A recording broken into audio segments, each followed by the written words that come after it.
So I'm Cheree Aspelin. As Bill mentioned, I'm a part of the Lubrizol Corporation. We have globally around 9,000 employees, and you'll hear a little bit more about who we are, because I'm hoping that that can connect with where you work and the employees that you serve, and probably the uniqueness of each of our situations as we're in the midst of COVID, and the balance of that we'll talk about today. It was mentioned earlier, is in, well, if you want to be inclusive and you're managing for diversity and equity and inclusion, there's some unique challenges that our physical presence and unpresence, I guess, is creating. And so the picture here that I have on my screen, it says "Alone Together." And that's about us being inclusive together, even when we are physically apart. So prior to being in Lubrizol, I've spent about 20 years in HR, primarily in performance consulting, working with companies like BP and JP Morgan Chase. And I will tell you, I don't know if any of you feel the same way. You know, put something in the chat, an amen, sister, if you agree with me. This has been one of the weirdest HR years for me in my career, but I would also say one of the most rewarding. And I'm hoping that you all are arriving in this place as well, where you say, wow, in the midst of this pandemic, this has opened up opportunities for us to accelerate some things that we've already wanted to do. It's stretched our ways of thinking and assumptions that we made about how work has to be done. And that's actually where we find ourselves as Lubrizol. And we took some silver linings from what's happening with COVID. And so I'll share a little bit about that with you today. So we're going to jump into it, because our agenda is really looking after some of these questions that we're answering for ourselves as Lubrizol, but I want you to answer it for yourself as well. So I don't know if you've got a pen and you're taking notes, maybe you can think about this question. Is your company remotely inclusive? And you can use that in all the different ways. You know, you could just say, are we inclusive? Are we being inclusive in light of the fact that we're now working more remotely? But to help that out a little bit, you know, maybe some stakeholder groups to consider: leaders, managers, employees, customers. What's your personal experience been? You know, have you all risen to the occasion with an opportunity to be inclusive in new ways? Or has this really created a challenge that maybe makes people feel excluded? And what do you do about that? So take a moment, and if anyone's bold enough, maybe answer in the chat some thoughts about where you think your company is landing in this moment, if you're asking and being reflective of, are we being remotely inclusive? So something to think about. And as we move forward, you'll hear a few things that we've done as an organization. But what I want to highlight, Lubrizol is a great company. You'll learn more about us here in just a minute. I'm going to show a video. But we would not necessarily call ourselves the most progressive or cutting edge or cool. We are 90 years old, 90 plus years old. We work in chemicals, essential chemicals that likely make their way into products that you use every day. But I think sometimes our self-esteem is a little low. We say, well, we can't do those things because we're not one of those cool companies that makes these types of things happen. But what we've realized is we can be remotely inclusive because we care. And we want to do the best things for our employees that help them to be productive. And it's likely that regardless of the industry that you're in, the type of employee base that you have, you also care about your employees. And so you can find ways. And so we're going to dive into that. Hopefully you got some notes there about your own company as you've reflected. But what we're going to cover today is, in particular, how can you support underrepresented employees in this moment? So as a part of my role, I'm our Senior Director for Culture and Inclusion and the Employee Experience. And so for sure, top of mind for me and the work of my team is looking after our underrepresented employee population. How do we bring that into balance? So we've got representation. What unique opportunities do we have in this time to support that group?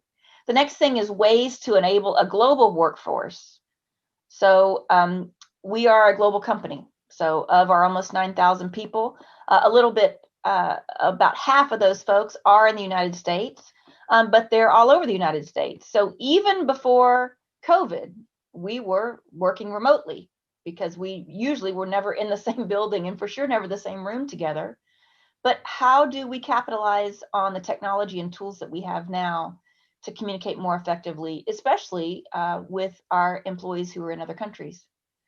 And then the last one, how do you provide flexibility for the work and life needs of your employees? So there's no lack of advice, counsel, expertise that we've experienced here in our time together in this workshop so far today. I've written down some nuggets, trust, check in on people versus checking up on people. That's a good takeaway for me. Another one that I wrote down, are you managing presence?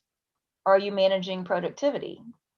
And then the three words that keep kind of coming up in many of the presentations today, which you'll hear a little bit in the undertones of what I'll share: empathy, authenticity, transparency. And even though it's somber, what we're thinking about in terms of the subject matter, a pandemic is no laughing matter. We don't celebrate. There is devastation that have come to people.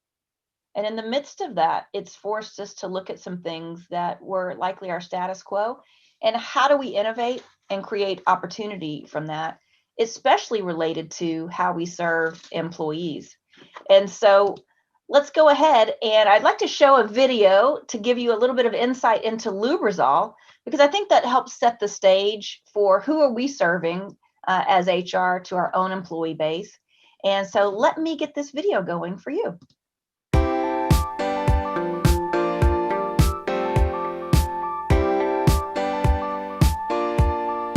As businesses, governments, and societies across the globe are depending on and demanding that corporations make a meaningful and lasting impact on the world, Lubrizol has both a great opportunity and a great responsibility.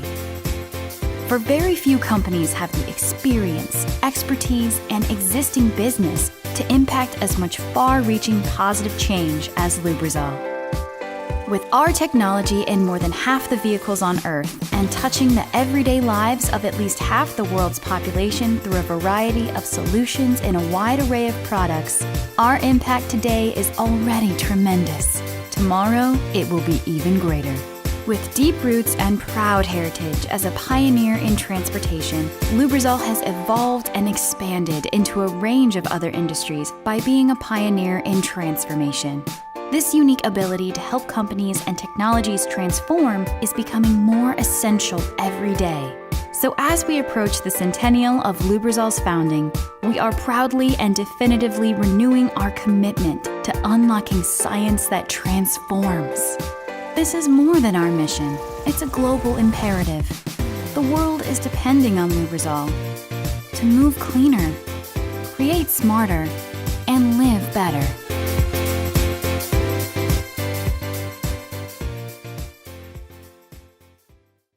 All right, so hopefully you have some new insights into who is Lubrizol.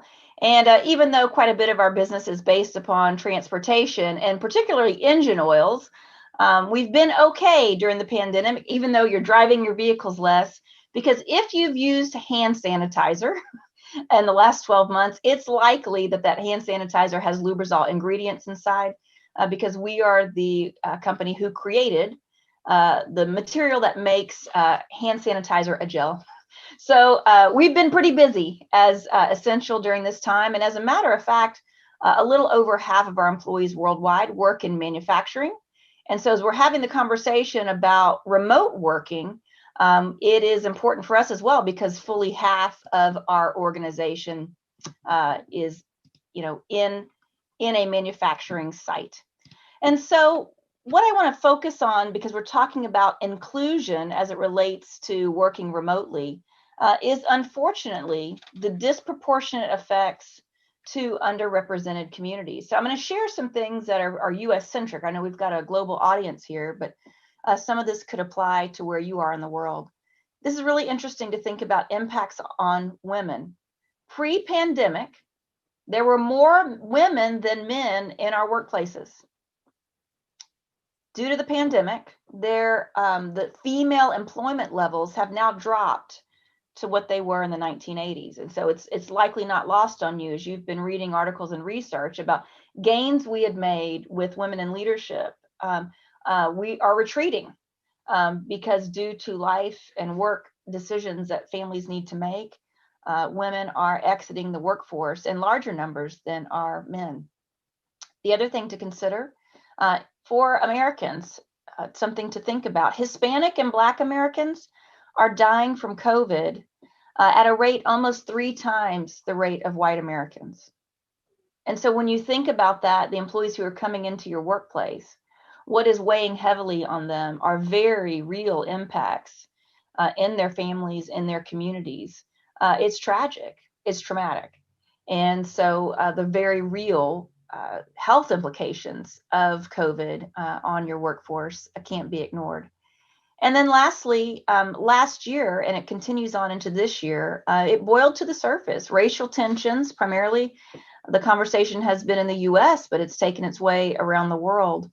And so the layering on for underrepresented employees in many of our workplaces and the burden of carrying that creates some disproportionate effects.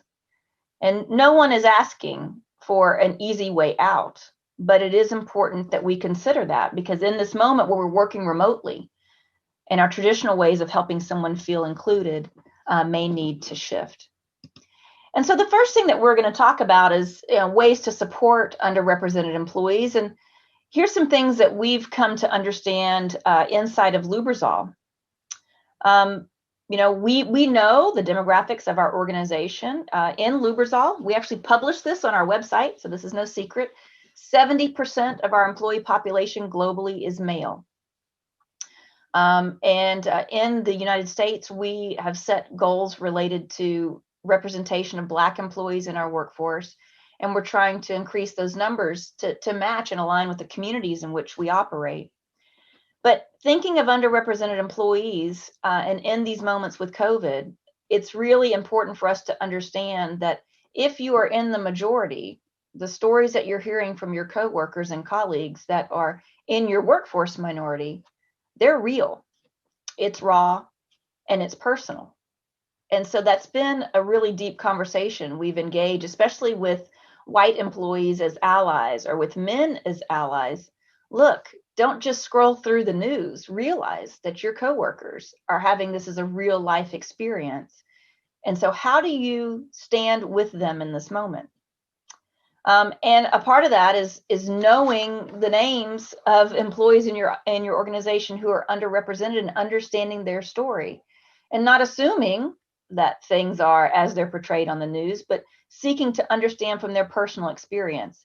Just to give you an example, this may seem overwhelming. It's like, well, how would I know the story of each underrepresented employee? I'm going to be very frank. In the US, in Lubrizol, we have a little over 4,700 employees. Black women in Lubrizol, we have 85. And so if I can't step out to know and interact and understand what 85 women in my organization are experiencing, maybe I need to reset my priorities, because their voices do matter. And so we've really been seeking out ways to do that. And some of that connection and feedback that we're seeking are based upon some new ways of working. Last year, our CEO and our CHRO asked to say, hey, how could we set up employee roundtables? We want to get smaller groups of employees connected and talking. We want to have direct access to understand. And so last year, the technology, we happened to use Microsoft Teams, enabled roundtables where our CEO and CHRO met in small groups with over 500 employees. That was such a rich dialogue that we're continuing that on into 2021. And I don't know that we'll ever go back, because the feedback loop that's created, the connections, the seeing and understanding who our talent is out in our workforce has been tremendous. We've also encouraged managers to do more frequent check-ins and think about the way that they do those. We've actually launched 2 weeks ago Our approach to continuous performance conversations that works well. Like, hey, as a part of performance reviews, it's not just 3 times a year we talk about how things are going. What are you doing on a regular basis with all of your employees to understand where they are, how they're coping, what support they need, and also celebrating their success? We've also ramped up surveys. So traditionally, we did not survey our employees very often. And surveys, I was hearing earlier, they could be a one-way dialogue. We are doing shorter and more frequent surveys, usually once a quarter, on topics that are very relevant. And what's been so nice is we can get a very timely response to those. We bring the results to our executives, and that shapes decisions that they make within the next few weeks. An example being, we did a COVID survey last month. We are considering our return to site practices. We heard from over 2,600 of our employees in the US and Europe, and that's shaping our approach to how we do that going forward. And so great information, great resources, great tools for us that are technology enabled, that because we were so reliant on in-person dialogue in the past, we might have missed out on the voices of some of the folks who were outside of our headquarters. In addition, our employee resource groups, which are operated in conjunction with our diversity inclusion work, have really ramped up their engagement and connection, and in some informal ways, because people need a safe place. And so hopefully you've also used some of these places where employees already gather to start to understand the needs of underrepresented employees and hopefully respond in the moment where they may need assistance. The next thing that was on the agenda for today was to talk about enabling a global workforce, and especially being mindful of how communication plays into that. So we've gotten some great tips today on the benefits, the downfalls of some of the ways that we're communicating.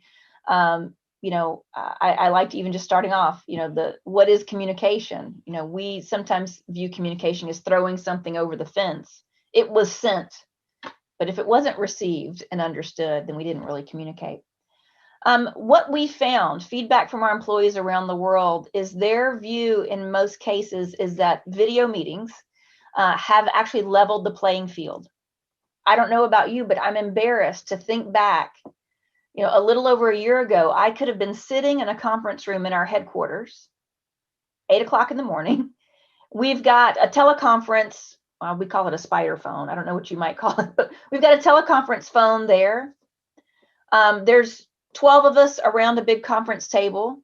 There's someone calling in from China, from their kitchen, with their family in the background.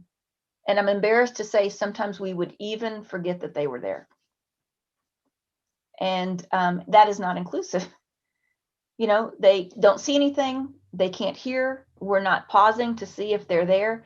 And they're doing that in the midst of family time in their evening. And so feedback that we've heard from most of our employees outside of the US has been very positive, that seeing all the faces on the screen levels the playing field. And also our employees in the US seem to have been more willing to meet outside of US hours and, in the evenings to accommodate our colleagues, in particular in Asia Pacific. And so that's been a big win for us. They feel heard. The other thing that we've realized is pre-reads and agendas are essential. They always were, but especially in light of the fact that the video dialogue seems to favor those who are extroverts. We realized that, wow, we had really been missing out, because those who are introverts and process in different ways and may also have English, which is the primary language in which we conduct our business. But if English is a second language, to be on the spot, on video in that moment to respond could really put folks at a disadvantage. So us getting more mindful about pre-reads and agendas. That also led us to some new thoughts about translation. There was a mindset, and we continue to work on this. We said, well, we are an American company. We are headquartered in the Cleveland area. English is our primary language. But again, isn't that a view that's about communicating to deliver versus communicating for understanding?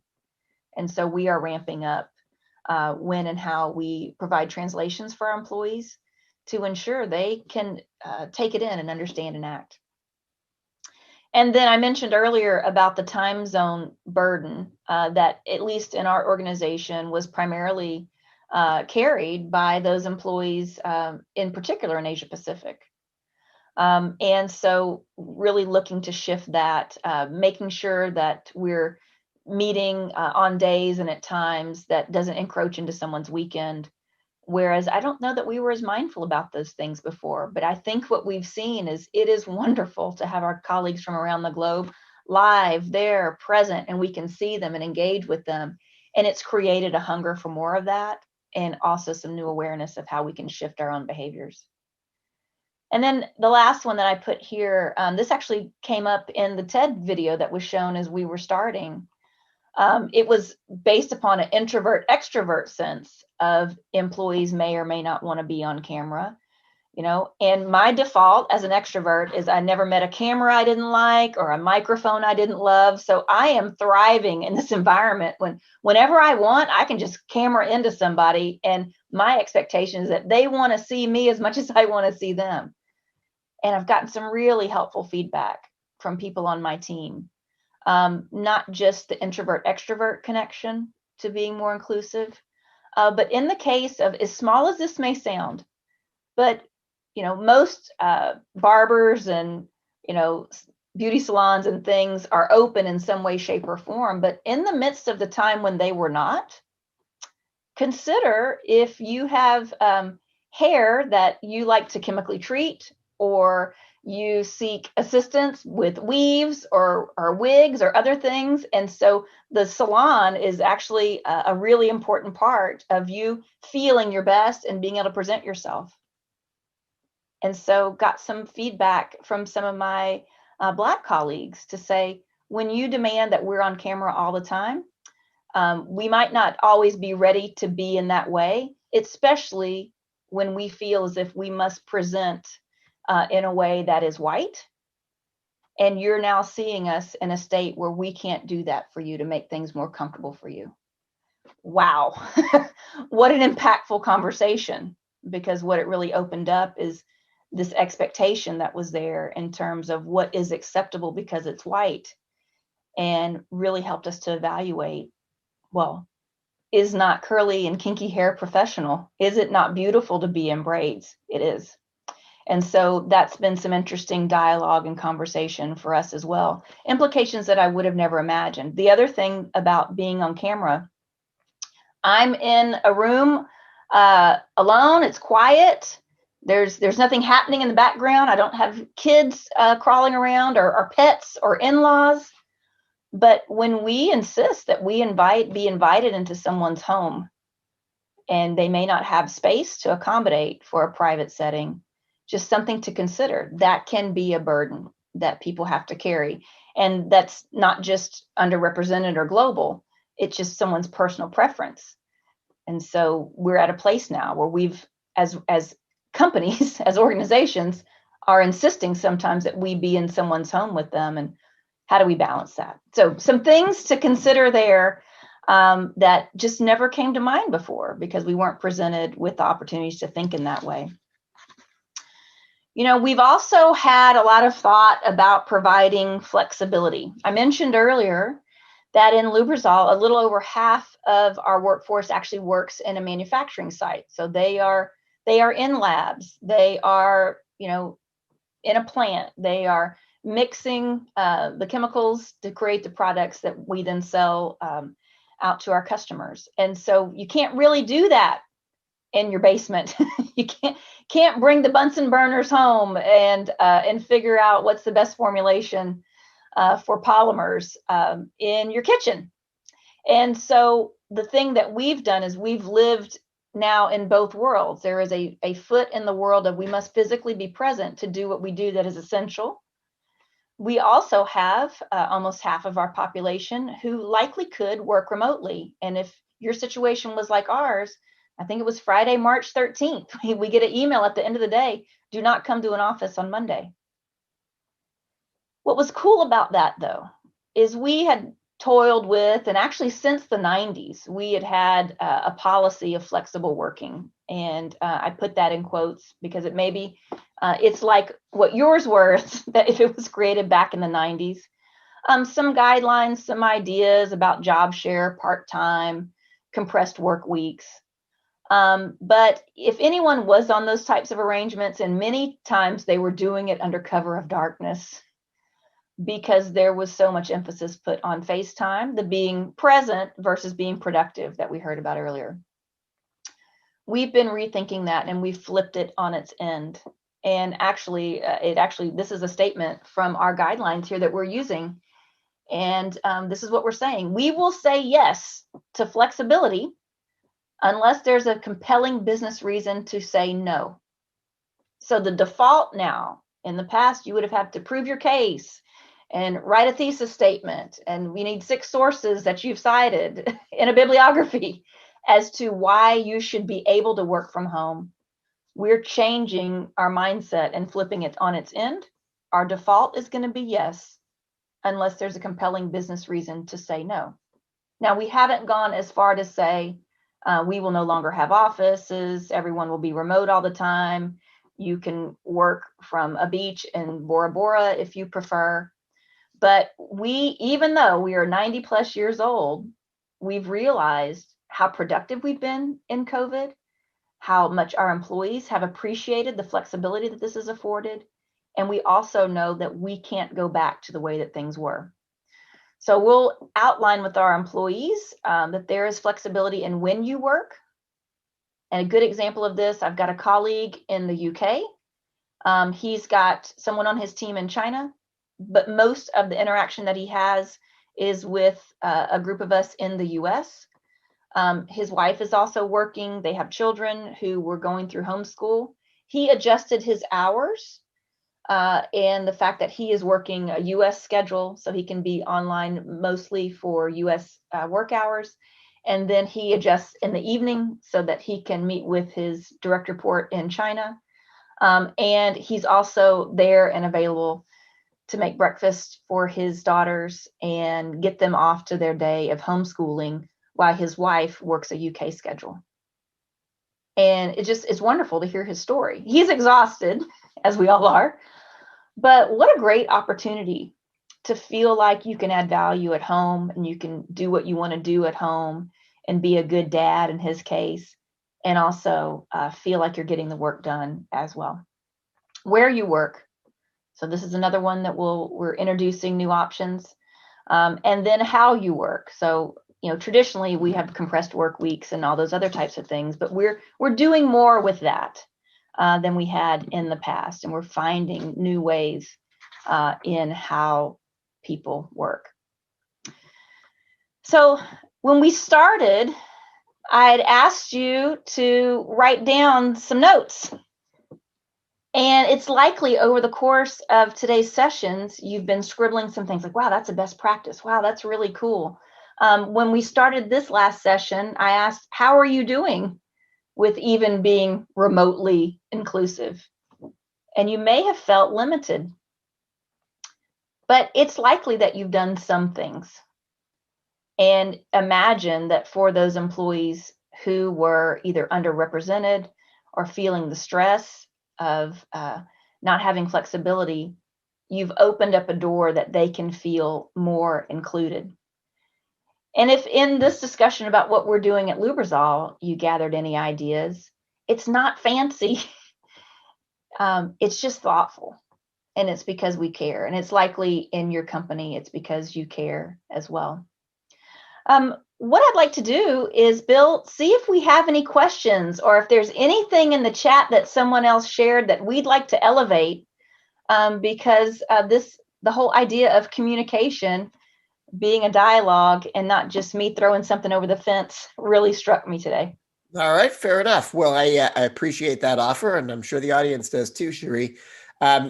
There is one question, and I'll get to that in a second. But folks, if you do have ideas, I'd love to hear them too. So put them into the chat bar, let the other attendees benefit from that, and let's make this a two-way dialogue for the remainder of our time together. Cheree, one question is I think it's almost always comes up on this topic when we start talking about remote work, which is, how do you navigate possible bad feelings between employees who are allowed to work from home versus those that have to be on site? Bill, we experienced this early on. We were wringing our hands like, wow, we have essential workers who need to be at a plant. They are going to be upset that we have people who are now working off site. We had a few grumpy Gusses, but for the most part, because we had such a message about keeping people safe who had to be on site, there were so many of our manufacturing employees who were grateful and have actually asked us, do not return people back to the offices sooner than you have to, because I have to come here to be safe. And if we have COVID cases that are occurring, and it's occurring because we're adding more people on site, that means I have to quarantine and I'm not able to come to work. The other thing that we've done very purposely is we've shifted our language. So instead of working from home, we've scratched that out. We're calling that working remotely. And because the at-home component of it does evoke for some sitting on the couch, watching Days of Our Lives, and eating chocolates. And for any of you who have been working remotely, your day is far from watching soap operas during the day. You're busy. And so I think the health and safety component of it was really the one that helped our manufacturing employees appreciate the fact. And quite honestly, let's be honest, there's less bosses walking around messing up getting their work done. Same reason why some employees like to work at 3 a.m. Yeah. Less bosses messing everything up. So we are balancing that. And but what we have done for manufacturing employees is becoming more flexible about their work hours, job share, and being more creative about ways that we can offer them more flexibility. Well, so I'm maybe this is just the perspective of a guy who frankly has been home for way too long. I've been home basically for a year now after traveling almost nonstop for the previous 5 years before that. Do you think that there's a growing understanding of what working from home really means, and the fact that, when I became a virtual employee quite some number of years ago, I realized this truism, which is that when you work from home, you can never go home from work. Right. Do you think that people are starting to realize that more in manufacturing environments and other places where they might not have known that before? Yeah, for sure. First off, everybody put into the chat some love for Bill because I think he's lonely. No, I mean, actually, what we're seeing happen is we have to think about ways to manage the people not being on all the time. I mean, it is easy just to walk over to the room where you keep your computer and do some things, after dinner, which I would have never said, I'm going to get in my car and drive to the office and handle this email right now just to see what's happening. I would have never done that. And so, we haven't implemented many of these things yet, but I do see some movement towards companies, no meetings days, turning it off. We also had work that we had to make sure people took their vacation because that's really key and important. And all along the way, our manufacturing employees have been very supportive on both ends because they know they receive support from our corporate offices to get their jobs done. And especially our salespeople to sell the products that we have. So us just understanding the unique contributions that each employee makes and talking more about that, I think, has been really helpful. What do you think? I asked this question in a different form earlier, but it's sort of one of the ones that always comes to me. Is here to stay. As we think about, hopefully, knock on wood, maybe we all get back to something that feels more like what we did last year. I don't know that new normal is a good term, but we all get back to something that feels more like what we've done in the past. How much do you think things are going to change, and what specifically do you think is going to change for good in the future about what we've learned out of this distributed time? Yeah, so I would say this forced our hand to do the things that we were dragging our feet on, that you knew needed to be done, but this created the event that made it happen. I'll give a very specific HR example, and I'm almost embarrassed to share it, but I'm telling you our dirty laundry right now. Prior to COVID, we were working payroll in some cases with physical papers moving around and file cabinets. Just think about your HR work that you do in file cabinets. In a split second, things that we had wanted to do and dreamed of doing in terms of utilizing technology to manage process flows, to automate, we had to do, because you couldn't go to the office and hug your file cabinet and and make your labels for your file folders. It does not exist. You physically can't go there. So it forced our hands on some productivity measures, and we will never go back. And so that sounds like kind of a duh. But I think the thing that we'll also never go back to, it's back to that idea that we realize for our global colleagues, how much we just left them lingering. And it is, I really mean it. It's painful to think back to those days where someone was giving up their evening, giving up their family time, and they were sitting alone on a conference phone and no one was engaging. Yeah. And so the way that we pulled together our workforce, and using technology to do that, for example, all employee meetings, we had a haves and have-nots approach to that because we could only fit so many people in an auditorium. So it was only the big bosses who made their way to the auditorium when it was a CEO update. Now everyone attends, and it's recorded, and there's chat, and there's much more dialogue and engagement because we've broken those chains of what we thought we had to do, and we can engage at a much deeper level with a much broader group of people. Well, there's one of those silver linings that you referenced earlier, right there, Cheree. Question from Jill in the audience. And by the way, some shout outs to Stacy and Melissa and Jessica, who all offered ideas of their own in the chat bar. That's fantastic. I won't read them, but you folks can check them out while Cheree's answering this next question.